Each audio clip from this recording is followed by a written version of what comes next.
선생님, 팔을 들면 어깨에서 뚝 소리가 나요. 며칠 전엔 머리 감다가 팔이 안 올라갔어요. 60세 박 씨가 운동센터 문을 열며 했던 첫 마디였습니다. 얼굴엔 지친 기색이 역력했고 오른쪽 어깨를 조심스럽게 감싸쥐고 있었죠. 박 씨는 6개월 전부터 어깨 통증으로 고생했다고 합니다. 처음엔 나이 들면 원래 그런가 보다 싶어 참았는데 점점 일상이 무너지기 시작했습니다. 높은 선반에 그릇을 꺼낼 수 없었고 빨래를 넣을 때마다 어깨가 찢어질 듯 아팠습니다. 가장 괴로웠던 건 밤이었습니다. 옆으로 누우면 어깨가 욱신거려서 잠을 설쳤어요. 남편이 그러더군요. 병원 가보라고. 정형외과에서 받은 진단명은 어깨충 돌증후군이었습니다. 의사는 MRI 사진을 보여주며 설명했습니다. 어깨 힘줄이 뼈에 끼어서 염증이 생긴 겁니다. 박 씨는 주사를 맞고 물리치료를 받았습니다. 처음 몇 주는 좀 나아지는 것 같았죠. 하지만 한 달쯤 지나자 통증이 다시 돌아왔습니다. 아니, 더 심해진 것 같았습니다. 제가 뭘 잘못한 걸까요? 운동을 무리하게 한 것도 아니고 그냥 평범하게 살았을 뿐인데. 박 씨의 목소리엔 자책감이 묻어났습니다. 많은 분들이 이런 경험을 하십니다. 치료를 받아도 나아지지 않으면 내 몸이 고장났구나 생각하게 되죠. 하지만 저는 박 씨에게 이렇게 말씀드렸습니다. 선생님, 어깨가 고장난 게 아닙니다. 단지 어깨뼈가 제 역할을 못하고 있을 뿐이에요. 박 씨는 의아한 표정을 지었습니다. 어깨뼈요? 어깨가 아프다는데 어깨뼈가 문제라니 그게 무슨 말인가요? 바로 그 질문이 오늘 이야기의 시작입니다. 어깨 통증의 진짜 범인은 우리가 생각하는 그곳이 아닐 수 있습니다. 박 씨의 자세를 처음 봤을 때 저는 이미 문제를 발견했습니다. 의자에 앉은 박 씨의 등은 시자로 굽어 있었고 양쪽 어깨는 앞으로 말려 있었습니다. 고개는 모니터를 향해 앞으로 빠져나와 있었죠. 전형적인 거북목 라운드 숄더 자세였습니다. 선생님, 하루에 몇 시간 정도 앉아 계세요? 제 질문에 박 씨는 잠시 생각하더니 대답했습니다. 회사에서 8시간, 집에서 TV 보고 스마트폰 하면 또 34시간? 거의 하루 종일 앉아 있네요. 바로 그겁니다. 문제는 앉아 있는 시간이 아니라 그 자세가 어깨뼈를 묶어두고 있다는 것이었습니다. 우리 몸에는 견갑골이라는 뼈가 있습니다. 쉽게 말해 어깨뼈죠. 이 뼈는 등 위쪽에 날개처럼 붙어 있는데 사실 다른 뼈와 직접 연결된 게 거의 없습니다. 쇄골 하나로만 몸통과 이어져 있고 나머지는 근육으로 매달려 있을 뿐입니다. 그래서 견갑골은 자유롭게 움직일 수 있어야 합니다. 위아래로, 안팎으로, 회전까지 할 수 있죠. 그런데 박 씨처럼 등이 굽고 어깨가 앞으로 말린 자세를 오래 유지하면 어떻게 될까요? 견갑골이 제자리에서 움직이지 못하고 굳어버립니다. 어깨 주변 근육들도 단축되고 경직되죠. 이 상태가 몇 년씩 이어지면 견갑골은 사실상 얼어붙은 상태가 됩니다. 문제는 여기서부터입니다. 팔을 들어 올릴 때 정상적이라면 팔뼈와 견갑골이 함께 움직여야 합니다. 이걸 견갑상완 리듬이라고 부르는데 팔이 2도 올라갈 때 견갑골은 1도 같이 움직입니다. 마치 댄스 파트너처럼 완벽한 호흡을 맞추는 거죠. 하지만 견갑골이 얼어붙으면 이 리듬이 깨집니다. 팔뼈만 억지로 올라가게 되는 거예요. 그러면 팔뼈 위쪽이 어깨 천장뼈인 견봉 아래 좁은 공간을 계속 들이받게 됩니다. 그 사이에는 회전근개라는 힘줄과 점액낭이 있는데 이게 반복적으로 끼이고 눌리면서 염증이 생깁니다. 이것이 바로 어깨충돌증후군의 메커니즘입니다. 저는 박 씨에게 거울 앞에 서보라고 했습니다. 한번 팔을 천천히 올려보세요. 박 씨가 팔을 들자 어깨가 귀 쪽으로 함께 올라갔습니다. 견갑골은 미동도 하지 않았죠. 아, 아파요. 60도쯤 올라갔을 때 박 씨가 얼굴을 찡그렸습니다. 보셨죠? 지금 어깨뼈는 전혀 움직이지 않았어요. 팔만 억지로 올라간 겁니다.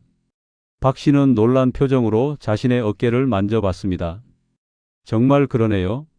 그럼 어떻게 해야 하나요? 답은 간단했습니다. 얼어붙은 견갑골을 깨워야 합니다.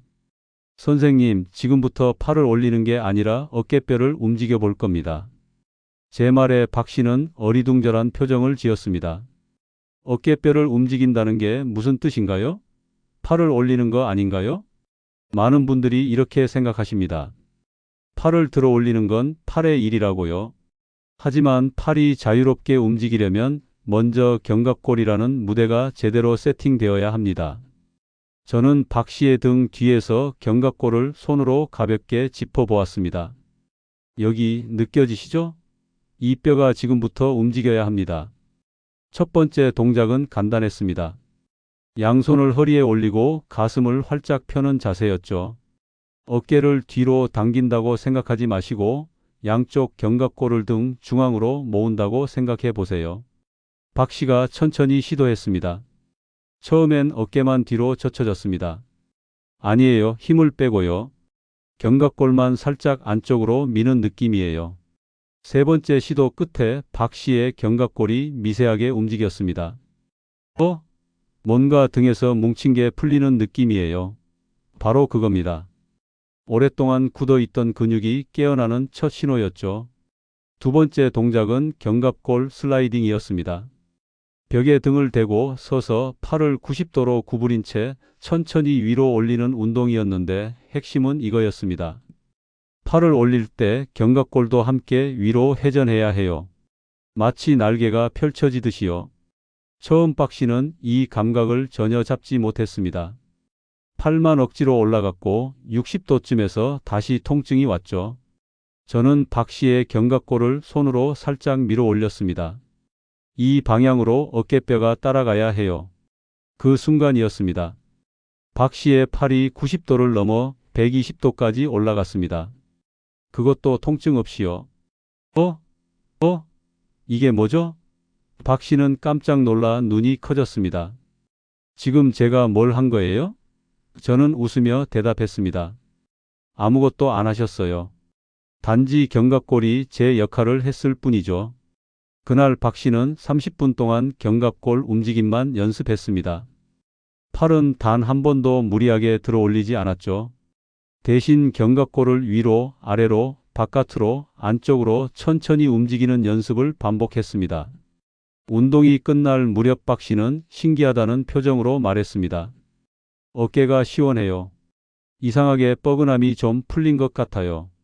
견갑골이 깨어나자 어깨는 비로소 말을 걸기 시작했습니다. 나 여기 있어. 나도 움직일 수 있어. 30년 넘게 함께 살아온 몸이었지만 박 씨는 그제야 자신의 어깨뼈를 처음 만난 것 같다고 했습니다.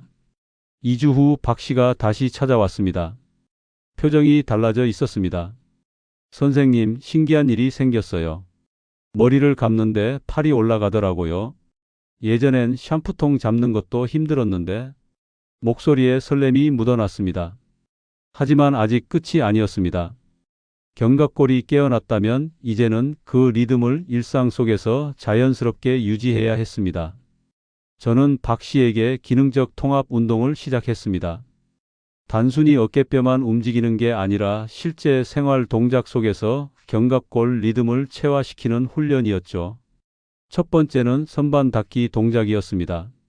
앞에 높은 선반이 있다고 상상하고 손을 뻗어 물건을 꺼내는 동작이었습니다. 자, 손을 뻗기 전에 먼저 견갑골을 위로 회전시켜 보세요. 그 다음 팔을 뻗는 거예요. 처음엔 어색했지만 박 씨는 금방 감을 잡았습니다. 아, 이렇게 하니까 팔이 훨씬 더 멀리 가네요. 그리고 안 아파요. 두 번째는 빨래 널기 동작이었습니다. 박 씨가 가장 힘들어했던 바로 그 동작이죠. 양손에 가벼운 공을 들고 머리 위로 올렸다 내리는 동작을 반복했습니다. 핵심은 속도였습니다. 천천히 견갑골이 팔을 따라가는 걸 느끼면서 하세요. 박 씨는 거울을 보며 자신의 어깨뼈 움직임을 확인했습니다. 10번, 20번 반복하자 동작이 부드러워졌습니다. 세 번째는 등 뒤로 손 뻗기였습니다. 지갑을 뒷주머니에서 꺼내거나 브래지어 뒤 고리를 채울 때 하는 동작이었죠. 이 동작은 견갑골이 아래쪽으로 내려가면서 안쪽으로 모여야 해요. 박 씨는 처음엔 팔만 억지로 뒤로 넘기려 했습니다. 아니에요. 팔에 힘을 빼고 어깨뼈가 먼저 내려가게 해보세요. 서너 번 시도 끝에 박 씨의 손이 등 뒤 중앙까지 닿았습니다. 와, 몇 달 만인지 몰라요. 이 동작이 이렇게 편할 수가. 한 달이 지났습니다. 박 씨는 이제 집에서도 매일 10분씩 견갑골 운동을 했습니다. 출근길 지하철에서도 가슴을 펴고 견갑골을 의식하며 앉는 습관이 생겼죠. 사무실에서도 일 시간마다 한 번씩 어깨를 으쓱으쓱하고 견갑골을 움직여요. 동료들이 무슨 체조하냐고 물어보더라고요. 가장 극적인 변화는 수면이었습니다. 선생님, 요즘 밤에 어깨 통증으로 안 깨요. 옆으로 누워도 괜찮아요. 남편이 그러더라고요. 얼굴이 밝아졌다고. 박 씨의 눈가에 웃음이 번졌습니다. 통증이 사라진 게 아니었습니다. 정확히 말하면 통증의 원인이 해결된 것이었죠. 견갑골이 제 리듬을 되찾자 팔뼈는 더 이상 견봉에 부딪히지 않았습니다. 회전근개는 충분한 공간에서 자유롭게 움직였고 염증은 자연스럽게 가라앉았습니다. 박 씨는 이렇게 말했습니다. 주사나 약으로 통증을 누르는 게 아니라 제 몸이 스스로 치유하는 느낌이에요. 이게 진짜 치료구나. 그런 생각이 들었어요. 선생님, 제가 오늘 골프 연습장 갔다 왔어요. 2달 만에 다시 찾아온 박 씨의 첫 마디였습니다. 손에는 스마트폰이 들려 있었고 화면에는 박 씨가 스윙하는 영상이 재생되고 있었습니다. 6개월 만에 처음 쳐봤는데 공 맞는 소리가 다시 들리더라고요. 골프를 해보신 분들은 아실 겁니다. 스윙은 전신 운동이지만 특히 어깨의 회전이 핵심이죠. 박 씨는 어깨 통증 때문에 가장 좋아하던 골프를 포기했었습니다. 백스윙만 해도 어깨가 찢어질 것 같았어요. 그래서 회원권도 정리하려고 했죠. 하지만 견갑골 리듬이 돌아오자 모든 게 달라졌습니다. 스윙할 때 어깨가 자유롭게 회전했고 팔로우스루 동작도 끝까지 부드럽게 이어졌습니다. 물론 아직 예전만큼은 아니에요. 그런데 통증 없이 칠 수 있다는 게 얼마나 감사한지 몰라요. 박 씨의 변화는 단순히 어깨 통증 완화에 그치지 않았습니다. 자세가 달라졌습니다. 예전에는 컴퓨터 앞에 앉으면 자동으로 등이 굽고 고개가 앞으로 나갔는데 이제는 의식적으로 가슴을 펴고 견갑골을 제자리에 두는 습관이 생겼죠. 처음엔 일부러 신경 써야 했는데 지금은 그냥 자연스럽게 돼요. 무엇보다 박 씨는 자신의 몸을 이해하게 되었습니다. 예전엔 아프면 무조건 병원 가서 주사 맞으면 된다고 생각했어요. 그런데 이제는 알겠어요. 제 몸이 보내는 신호를 어디가 문제인지를요. 박 씨는 이제 어깨가 뻐근할 때면 스스로 견갑골 운동을 하며 몸을 돌봅니다. 저는 박 씨에게 마지막 당부를 했습니다. 선생님, 견갑골 리듬은 하루아침에 다시 깨지지 않아요. 하지만 나쁜 자세로 오랜 시간을 보내면 또다시 얼어붙을 수 있어요. 그러니 꾸준히 의식하고 움직여 주세요. 박 씨는 고개를 끄덕이며 웃었습니다. 이제 제 어깨랑 친구가 된 것 같아요. 30년 넘게 함께 살았는데 이제야 제대로 알게 됐네요. 몸은 언제나 정직합니다. 움직이지 않는 부위가 있을 때 통증은 반드시 그 옆에서 신호를 보냅니다. 어깨 충돌 증후군으로 고통받는 수많은 분들에게 이 이야기가 닿기를 바랍니다. 당신의 통증도 어쩌면 어깨가 아닌 다른 곳에서 시작되었을지 모릅니다. 견갑골의 리듬, 그것은 단순한 운동 이론이 아닙니다. 통증 없는 일상으로 돌아가는 열쇠입니다. 박 씨처럼 당신도 그 열쇠를 찾을 수 있습니다. 지금 이 순간 등 뒤에 있는 당신의 견갑골에게 말을 걸어보세요. 안녕? 오랜만이야. 이제 다시 함께 움직여보자. 그 작은 대화가 당신의 어깨를 살릴 것입니다.